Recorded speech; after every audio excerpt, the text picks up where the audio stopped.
Hello student. Class 7 chapter 5 lines and angle, ये NCERT का आज हम डिस्कस करेंगे। इससे पहले के वीडियो में हमने लाइंस और एंगल की डेफिनेशन क्या है, कॉम्प्लीमेंट्री एंगल क्या होते हैं, सप्लीमेंट्री एंगल्स क्या होते हैं, even adjacent angle, linear pair और वर्टिकल अपोजिट एंगल, इसे भी हम लोग डिस्कस कर चुके हैं। यहाँ मैंने एक एग्जांपल आपकी एनसीईआरटी बुक का लिया है, फिगर 5.1.8 इसका एक फिगर है जिसमें इस टाइप का एक स्ट्रक्चर फॉर्म हुआ है। इसमें कुछ लाइंस आपकी A B, C O D और ई ओ, ये आपकी लाइन इनके ऊपर इंटरसेक्ट कर रही है और कुछ इम्पोज्ड हो रही है। सबसे पहले इस क्वेश्चन में आप देखेंगे कि 5 पेयर ऑफ एडजेसेंट एंगल, ये इसे आप क्वेश्चन सॉल्व करना है। सेकंड, थर्ड 3 लीनियर पेयर, ये क्या है इसमें। Third 2 pair of the vertical opposite angle, इसको आपको निकालना है। तो सबसे पहले हम फर्स्ट क्वेश्चन को सॉल्व करते हैं। ये आपने फिगर देख लिया होगा, एडजेसेंट एंगल। अब मैंने ये बताया था कि एडजेसेंट एंगल वो होते हैं कि pair of angle placed next to each other. मान लीजिए एक एंगल मैंने यहाँ लिया। मैं सबसे पहले एडजेसेंट एंगल की डेफिनेशन बताता हूँ।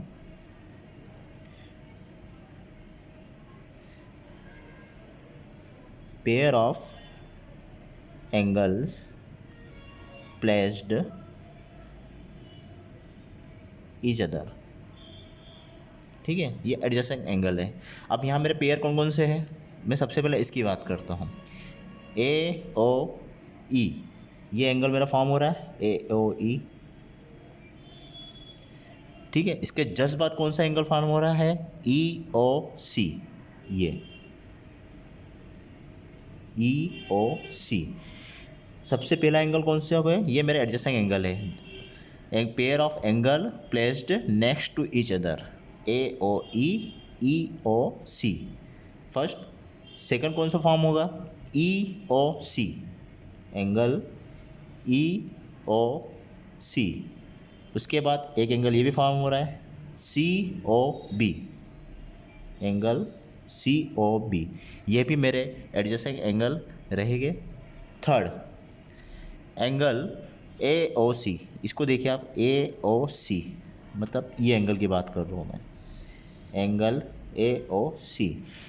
एंगल ए ओ सी के नेक्स्ट कौन सा एंगल फॉर्म हो रहा है, सी ओ बी, जस्ट बात ये हो रहा है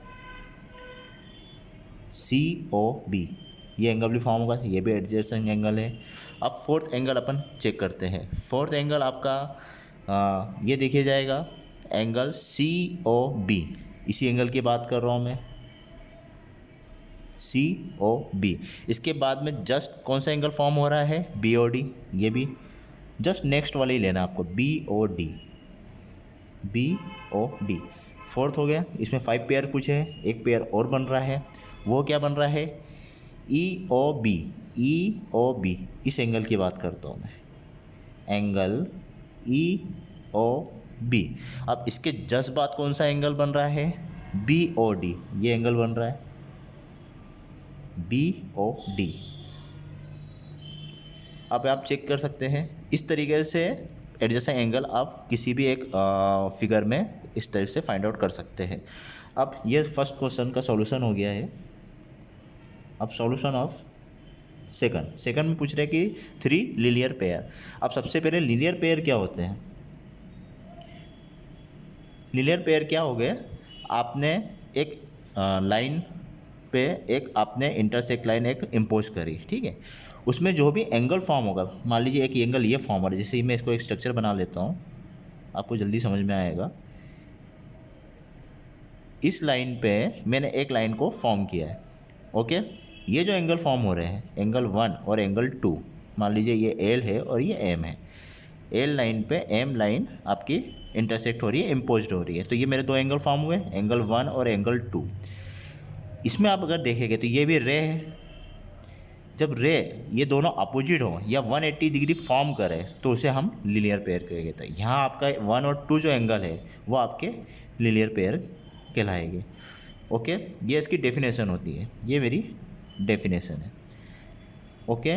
कि कोई एक लाइन है, उस पर अगर मैं दूसरी लाइन को इम्पोज करता हूँ, जो एंगल फॉर्म होगी अगर वो दोनों अपोजिट एंगल में है, और उसका सम 180 है तो उसे लीनियर पेयर कहेंगे। अब मैं इस स्ट्रक्चर में लीनियर पेयर कैसे फाइंड आउट करूँ, आप यहाँ चेक कर सकते हैं। ये मेरी एक लाइन, इसी स्ट्रक्चर को मान लीजिए ये रहा, ओके। इस पर कौन सी लाइन फॉर्म हो रही है, ऐसी एक लाइन देख लीजिए, एक ही लाइन ई ओ, एक ही लाइन ये फॉर्म हो रही है। अब इसमें एंगल कौन सा बन रहा है, एक एंगल ये बन रहा है, ठीक है, इसको मैंने 1 दे दिया। और एक एंगल पूरा आप देखे जाएगा तो ये आपका पूरा एक एंगल बन रहा है, सेकंड मतलब ई ओ बी।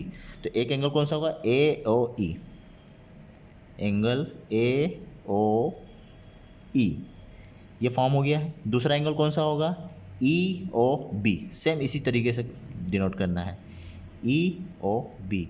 ये फर्स्ट केस बन गया मेरा लीनियर पेयर का। अब सेकंड केस में क्या होगा, अब सेकंड केस में भी आपको इसी तरीके से देखना है। अब मैं मान लीजिए ये वाला एंगल ले रहा हूँ, जैसे मैंने ये रे ली थी, अब मैं ये रे ले लूँगा, मतलब मैं इसको इस लाइन को और इस लाइन को, अभी मेरी इस तरीके से इम्पोज हो रही थी, अब मेरी रे इस तरीके से इम्पोज हो रही है। तो ये जो एंगल फॉर्म हो रहा है इसको आप ए O C, angle A O सी।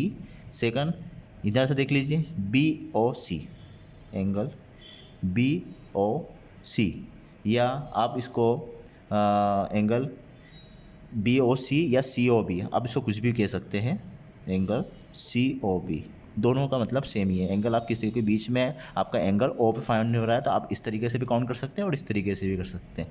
ये आपका सेकंड बन गया। थर्ड केस में आपका क्या बनेगा, एंगल सी ओ बी। अब जैसे ये दोनों तो हो गए, अब यहाँ पे इस लाइन को देख लीजिए कि ये लाइन मैंने ली है और ये लाइन इस पर इम्पोज हुई है, ओके। तो अब एंगल क्या हो जाएगा मेरा, सी ओ बी, सी ओ बी, और एक एंगल कौन सा जाएगा, बी ओ डी, ठीक है। इस तरीके से मेरे लीनियर पेयर इसमें फाइंड आउट हो जाते हैं, ठीक है। अब सॉल्यूशन थर्ड देखिए आप, सॉल्यूशन थर्ड में क्या है, two pair of the vertical opposite angle. Vertical opposite angle क्या होते हैं, आप ये स्ट्रक्चर को देखिए, या इस स्ट्रक्चर को मैं इस तरीके से बना देता हूँ, ए बी, ओके, और ये लाइन को इंटरसेक्ट किया, सी डी, ये पॉइंट ओ पे है। ये दोनों एंगल वर्टिकली अपोजिट एंगल कहलाते हैं और ये दोनों इक्वल होते हैं। सेम केस, ये दोनों भी इक्वल हो गए। अब यहाँ अगर आप चेक करेंगे कि यहाँ मेरे वर्टिकल अपोजिट एंगल कौन कौन से बन रहे हैं, एक ये एंगल और एक ये एंगल, मतलब C O B, angle C O B, okay. और इधर कौन सा एंगल बन रहा है, angle A O D, A O D. ये दोनों वर्टिकल अपोजिट एंगल है जो इक्वल हो गए। सेकंड, ये दोनों एंगल हो गए। अब इस एंगल की दी बात की जाए, angle A O C, A O सी, ठीक है, इस पूरे एंगल की बात कर रहा हूँ। तो इसके अपोजिट में कौन बन रहा है, एंगल सी, ये पूरा एंगल है ए ओ सी, और यहाँ बनेगा मेरा एंगल, ये पूरा कंप्लीट ए ओ सी जो बन रहा है, और इधर से मेरा पूरा एंगल बी ओ डी बनेगा। अगर आप देखेंगे तो ए ओ सी एंगल और एंगल बी ओ डी, ये दोनों इक्वल हो जाएंगे। देखिए B O D A O सी, इस पॉइंट के ये पूरा और ये पूरा पॉइंट, इस तरीके से आपके वर्टिकल अपोजिट एंगल फॉर्म हो रहे हैं, ओके। अब इसके बाद हम सेकंड एक क्वेश्चन और देखते हैं। ये भी आपका एक्सरसाइज 5.1 का एनसीईआरटी बुक का क्वेश्चन 12 है। Find the value of the angle x y z in each of the following. एक फिगर 1 दिया हुआ है जिसमें 55 डिग्री इधर फॉर्म है और एक्स वाई जेड ये तीनों की वैल्यू आपको निकालना है। तो क्या है, मैंने आपको बताया था कि ये पूरी लाइन आपकी 180 होती है। ये पूरी लाइन को अगर मैं लूँगा तो ये 180 होगी, ओके। अब 180 है तो y प्लस 55 इक्वल टू 180, एक इक्वेशन ये बन गई मेरी, ओके। सेकंड इक्वेशन क्या है, इससे अगर मैं y की वैल्यू फाइंड आउट करूँ तो 180 माइनस 55 इक्वल टू आपका 560 70 25, ये हो जाएगा आपका 125। तो y की वैल्यू आपकी क्या आई है, 125, ठीक है। अब y की वैल्यू फाइंड आउट हो गई है। अगर मैं इस लाइन की बात करूँ, ठीक है, तो यहाँ मेरा y plus x equal to 180, y plus x equal to 180।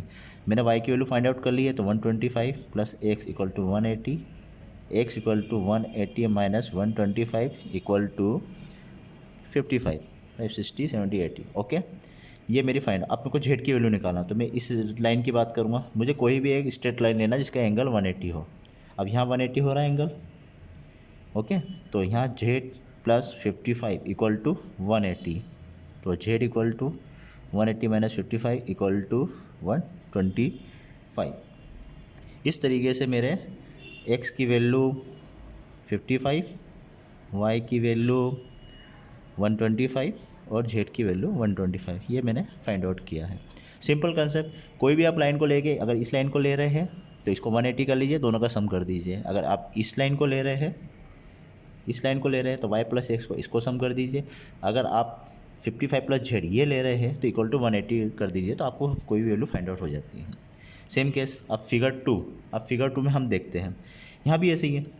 अगर मैं इस लाइन की बात करूँ, ठीक है, तो ये इस लाइन में इधर वाला एंगल कौन से है, 40 प्लस वाई इक्वल टू 180, तो फिर y equal to 180 minus 40 equal to 140।